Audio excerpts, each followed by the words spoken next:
محترم حضرات، میرے اور آپ کے آقا احمد مجتبی حضرت محمد مصطفیٰ صلی اللہ تعالی علیہ وسلم کی سیرت مبارک کو بیان کرنا مشکل ہی نہیں بلکہ ناممکن ہے۔ بس میں یہ عرض کرتا ہوں، ہر ابتدا سے پہلے ہر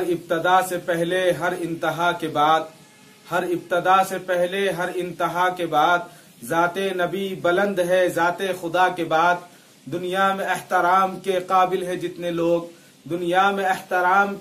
ہے جتنے لوگ میں سب کو مانتا ہوں مگر مصطفیٰ کے بعد صلی اللہ علیہ وسلم۔ محترم حضرات،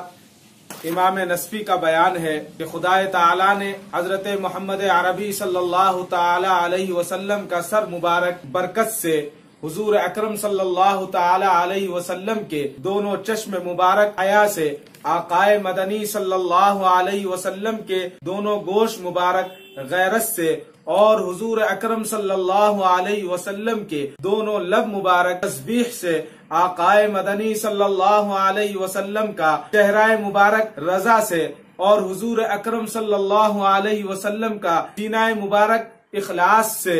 اور آقائے مدنی صلی اللہ علیہ وسلم کا قلب مبارک رحمت سے، اور حضور اکرم صلی اللہ علیہ وسلم کے دونوں کف دست کرم سے، اور حضور اکرم صلی اللہ علیہ وسلم کے منہ مبارک سبزہ جنت سے، اور آقائے مدنی صلی اللہ علیہ وسلم کا لعاب دہن شہد سے، حضور اکرم صلی اللہ علیہ وسلم کا گوشت مبارک مشک سے، اور آقائے مدنی صلی اللہ علیہ وسلم کے دندان شریف برکت سے، اور آقائے مدنی صلی اللہ علیہ وسلم کے دونوں پائے مبارک رضا سے، آقائے مدنی صلی اللہ علیہ وسلم کے دونوں بازوئے مبارک قوت سے بنائے۔ جب اللہ تعالی نے آپ صلی اللہ علیہ وسلم کو ان صفات کے ساتھ مکمل کر دیا تو اس امت کی طرف رسول بنا کر بھیجا اور ارشاد فرمایا، یہ تمہارے لیے میرا ہدیہ ہے، اس کی قدر پہچانو اور تعظیم کرو۔ اسی کو شاعر نے کہا ہے، زلف سرکار سے جب چہرہ نکلتا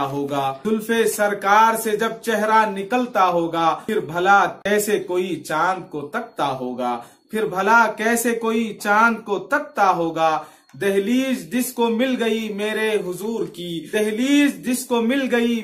حضور کی وہ خاک ہر گلی کی کبھی چھانتے نہیں۔ محترم حضرات، حضرت عبد الرحمن نصفی رحمت اللہ علیہ نے امام نصفی کا بیان نقل کیا ہے کہ ایک مرتبہ حضرت موسیٰ علیہ السلام نے کہا کہ اے میرے رب، میں آپ کا کلیم ہوں اور محمد عربی صلی اللہ علیہ وسلم آپ کے حبیب ہیں، کلیم اور حبیب میں کیا فرق ہے؟ ارشاد ہوا، اے موسیٰ، کلیم اپنے مولا کی رضا کے موافق عمل کرتا ہے اور حبیب کی رضا کے موافق اس کا مولا خود کرام کرتا ہے۔ کلیم خدا سے محبت کرتا ہے اور حبیب سے خدا خود محبت کرتا ہے۔ کلیم طور سینا پر جا کر اپنے رب سے مناجات کرتا ہے اور حبیب بستر پر آرام فرماتا ہے، تو حضرت سیدنا جبرائیل علیہ السلام اس کو اس مقام پر پہنچا دیتے ہیں جہاں کسی مخلوق کی رسائی نہ تھی اور نہ ہوئی اور نہ ہوگی۔ ایک بار تیرا نقش قدم چوم لیا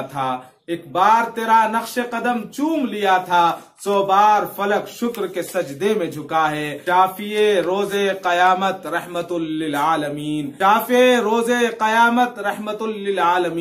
باغ عالم کی بہارے بے خزاں میرے حضور۔ وآخر دعوان الحمدللہ رب العالمین۔